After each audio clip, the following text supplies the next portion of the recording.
Hello, everyone, and welcome to a special episode of Buzzworthy Live. Today, we're digging into the themes that shaped our conversations this year: member value, digital shifts, and how associations are adapting. These topics kept coming up, so we're revisiting clips where our guests shared their perspective. Throughout the year, we heard a lot about how hard it's become to get and keep people's attention. From the noise Kiki talked about in March to Reggie's answer economy in April, to Tony's focus on value-driven content in July, the message was consistent. Expectations are shifting fast. I mean, I think that what we're really dealing with is this constant barrage of just every single possible distraction that we can deal with. Um, you know, being brought to us on an ongoing basis. We have programs and books and courses of study that are trying to teach us how to just focus on what we need to focus on instead of getting distracted. And I think that it's really, really, really hard.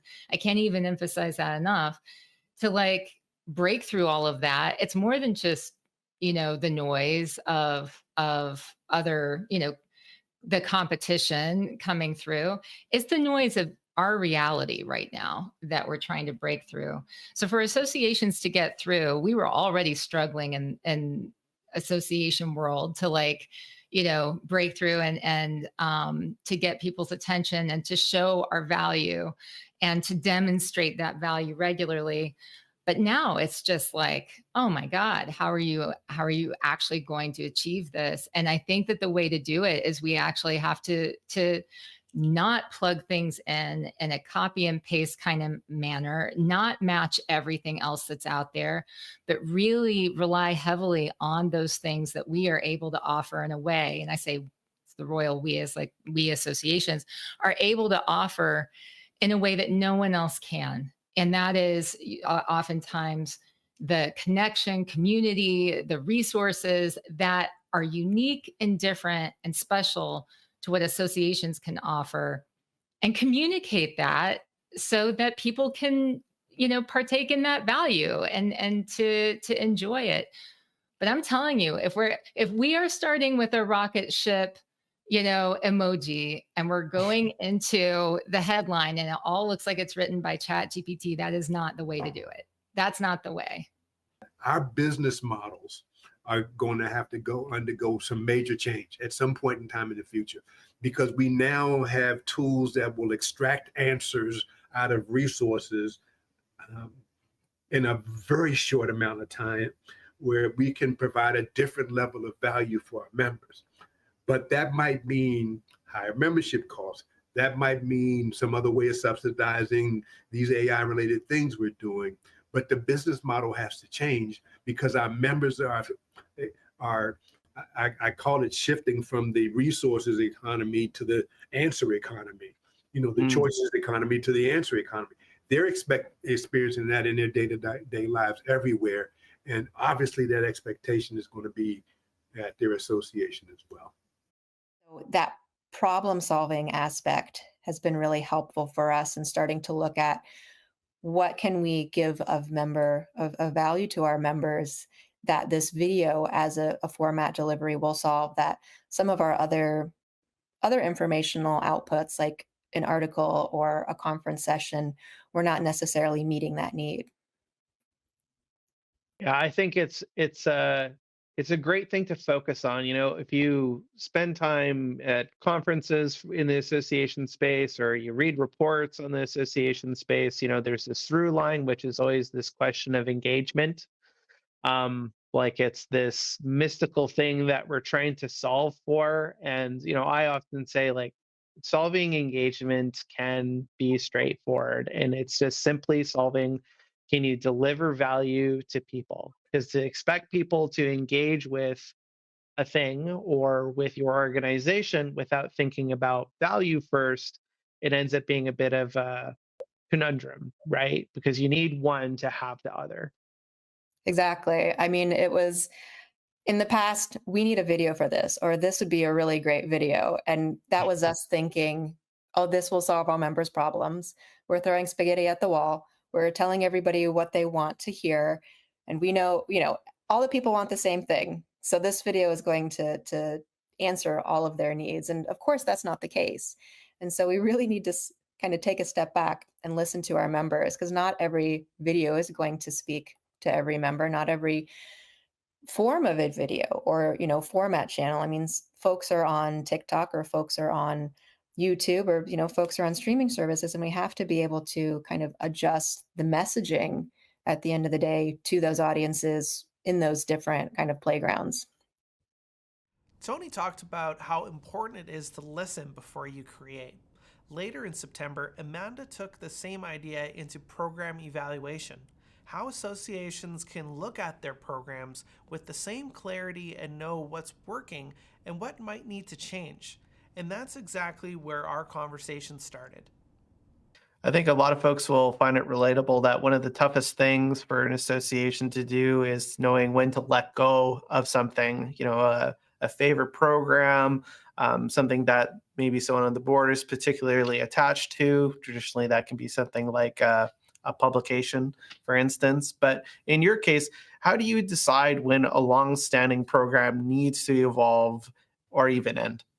Yeah, I think that the key to that is really understanding what the goal of the program is and how it's supposed to be serving the association or sort of the landscape of what's happening. And one of the things that we do is we do we have annual goals for programs where we work with the staff that are working on them to understand, okay, this is what success looks like to us. And it's not always like a dollar figure. It's not always a registration figure. It's tied to what are we trying to accomplish with this program? Is it revenue? Is it engagement? Is it a pipeline? Is this program intended to, funnel folks into other programs that we have? So it really serves as a foundation for those. Are we trying to grow market share? Are we not really seeing any internal targets with this? Is it really about external targets? And how will we define success moving forward? And I think base setting with that information helps to get everyone on the same page so that you can recognize success. Because I've often, in the past worked with companies or programs where, people weren't on the same page. And so you get to the point where you're having to evaluate the success of the program. And some people feel really good about what it's doing and others feel, like it's really falling short. And so I think setting that early on really helps to sort of know when you need to pivot or when you need to make adjustments. The other thing that I think is really, really key is having access to data, being able to see, how are we moving along these trends? Let's not just wait until the end of the year to say, hey, this is where this is. And now, we have to end it. We have to pivot it. We have to do this. Let's kind of track as we're going along. And let's understand what strategies are tied to changes that we're seeing in the data. So if we are introducing a new strategy, let's time it out so that it's not buffered up against another one, so that we can kind of say, okay, we think this is making an impact for this versus this one that maybe isn't as impactful. So, we really emphasize trying to figure out what that data will look like and then trying to model what's happening with it as we go through. I think building those expectations, both among like staff, but also the board and members, gets everyone else on the same page of understanding, okay, this is something that, nothing is a sacred cow. Everything is designed to move the industry forward. And so sometimes that means letting go of something so that you can redirect the resources to something new that may be more impactful or may ultimately be something that is more necessary to offer as an association. What we just heard points to something powerful, but simple. Value is something people need to feel, and we saw that play out in different ways this year. In September, Amanda and I talked about the choices people make, where they are in their member life cycle, and how that shapes the value they see in an association. But before we get there, we're going back to May when Elizabeth talked about belonging and why showing real members matters. I really rely on our members, our volunteers, our brand ambassadors to tell me why did they take that step? How did they find us? And I feel like from a staff point, we have to listen hard in order to understand how we can give back appropriately and how to make sure that they are belonging. I think that's a really great point. There's nothing more authentic than using real members and helping them facilitate a sense of connection to that next generation of member. Ultimately, people are looking to connect with other people that have real lived experience that they can grow from. And what better person to hear from at the beginning of someone's journey than someone that's kind of been through the other side and has perhaps a bit more experience to them? And what better way to get feedback to the association in terms of what is of value to a member than straight from the horse's mouth, if you will. Yeah, definitely. And I feel like people they gravitate more to that. They can relate to them. They're actual real people. I mean, one of the funniest things that I shouldn't say funny, but it is funny. The best things that we have ever done on our website is taking down any stock photography. We make sure in our budget we bring in a photographer. They want to see real people. I laugh because one of my members did come up to me and say, "We don't dress like that. We don't dress in those types of suits. We don't wear those things. Why are those on our website?" And I was like, "Yeah, you're right. Okay." So getting real people up there makes a difference. It makes people feel like they're belonging to a community and that they're actually making a difference, which they are, but that they can relate. If I don't feel like I can relate to something in my life, then I don't feel like I belong. And the more I don't really want to put more effort into it. And then it just becomes an email that I get, and then it just becomes a spam, folder in my junk folder. And so the less I become engaged. And I really feel like if you can relate to somebody, the best person you can relate to is someone who is just like you or has that same experience. Engagement can mean a million things, but with AAMT, how do you define engagement in a way that actually connects to retention and long-term member value? Yeah, this is a tough one because I think that engagement looks different for every association, but I'd also argue it looks different for every program. So I do kind of go back to, one of those basics about associations, which is, that pyramid of membership and understanding that, you have different levels in that pyramid. And if you kind of think of that top level is people that serve on your board or they're your key volunteers. They're the ones that are the most engaged in, what you're doing as an association, but also giving you the most kind of feedback about what's happening in the industry. For us, a lot of times that tends to be folks that maybe, or at least are partially working in academia. They have more availability to be able to volunteer, or it's looked at much more kind of favorably for their employment because part of their job is, engaging with potential therapists, building these research and these bodies of work. What's left out sometimes is the voice of those people that are at the base of the pyramid that are actually the majority of your membership. And for us, a lot of times those are therapists that are working in individual private practice. They are small business owners. They don't have as much time to give us this feedback or to really, highly engage in what we're doing. So when I talk about engagement with different programs, I try to make sure that we're creating programs that have different levels of engagement, things that appeal to sort of that more private practitioner that has less available time. Well, for them, engagement might be watching a 1-minute video, or it may be, signing up for an online continuing education course because they need to do the continuing education, but it's also a huge expense for them to shut down their practice and travel to go somewhere. So engagement for that group looks a lot different, but it's vitally important because they are the majority of the folks that we're representing. And I think when you look at engagement, at the top, you understand what's the engagement experience. You want people to feel valued. You want them to feel like, if they're taking the time to share their opinions, their thoughts, their voice, their energy, their resources with you, you want to make sure that they're feeling heard back. So I think making sure that you're creating micro and macro volunteer opportunities or engagement opportunities allows you to kind of hit that broad spectrum and feel much more like you're a fit for everyone, no matter where they sort of are in that pyramid.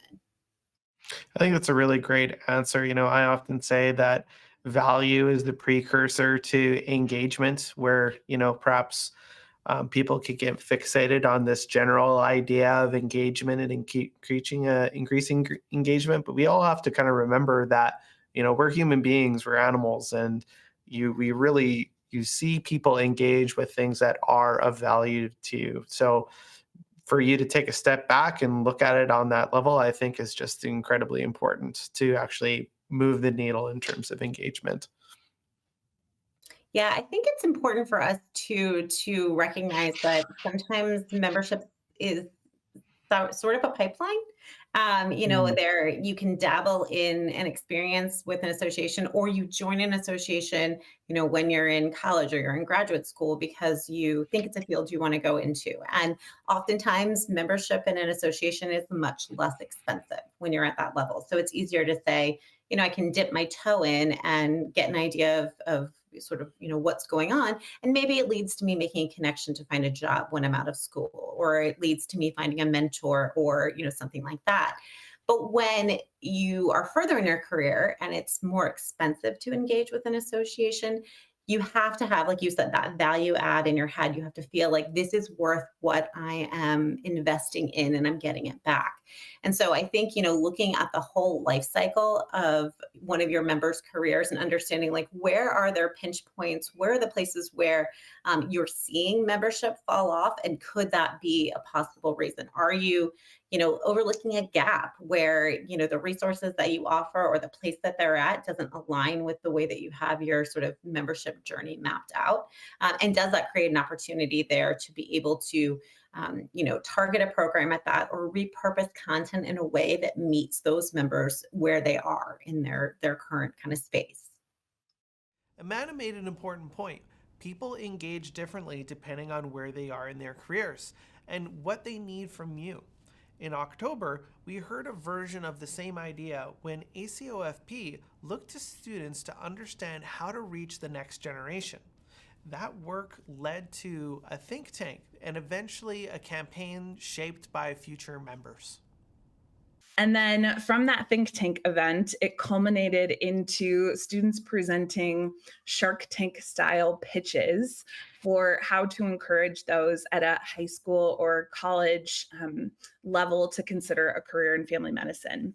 So students got up and they pitched their ideas in front of a room full of like 100 of other students, residents, and physicians, and talked about how they would elevate family medicine's visibility and appeal.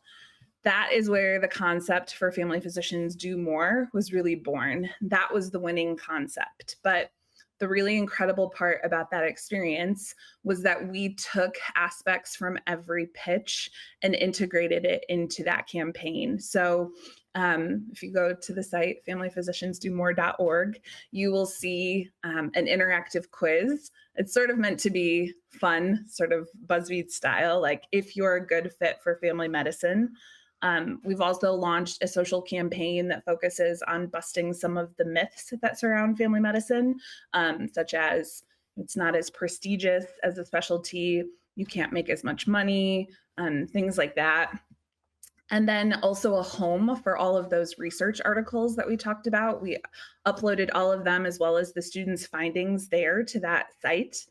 And then the students also pitched a formal mentorship program called OsteoBridge that ACOFP actually launched just a few months ago. So to bring it back to your original question, from the beginning, it was essential that our members help share this message and be involved at every step of this process because they're the true experts. We had several task force involved to support this work, but it's our members and especially our students who know the experience of being in medical school and completing residency and going on to practice. And I think when our members speak about what they do and how they treat and teach and lead in their communities, that's the most authentic and credible and powerful voice. And I think ultimately our goal was to show that family physicians really do more. So it was a long answer, but wanted to share how we got there ultimately. No, that's wonderful. I think this is a really great example of how an association is really being a great facilitator between a real need within a space and utilizing membership to kind of take in all that passion and knowledge and create something that's going to be ultimately a positive impact into both the membership as well as the broader space that it's being applied in. And the way that you structured it in this kind of pitch format and incorporating the students in that fashion, I mean, what a great example of getting people engaged and involved. And honestly, it was a lot of fun. We had like those foam Shark Tank hat or shark hats that have like the fin on them. And so it was really fun to see people embrace the theme and have just as much fun as staff did planning it. That campaign is a great example of members shaping something meaningful. But as we heard in a few other conversations this year, great ideas still need support behind them. So in this final segment, we're hearing from Bruce, Sue, and James as they talk about revenue partnerships and what it really takes to sustain the value associations deliver. There's definitely a need for the revenue. I think the challenge is we associations have handled sponsorships the same way for many, many decades. And it's usually we need money, then let's call a company and offer to place their logo somewhere. And the harsh reality is, or a couple of harsh realities, companies really don't care about associations per se. Companies care about how the associations can help the company achieve its goals and objectives. So it can't be just we need money because most of that money from the companies is coming from the company's marketing budgets, which have become a very competitive area now. It's an old adage. It always comes to me when confronted with this, and that is, don't put all your eggs in one basket. It's just the same concept for individuals and families, where you need to diversify a portfolio in order to have safety net. So I think carrying that very exact same philosophy over to a business is very important, but also for people forget sometimes, I think, that not-for-profits actually need to raise money, make money.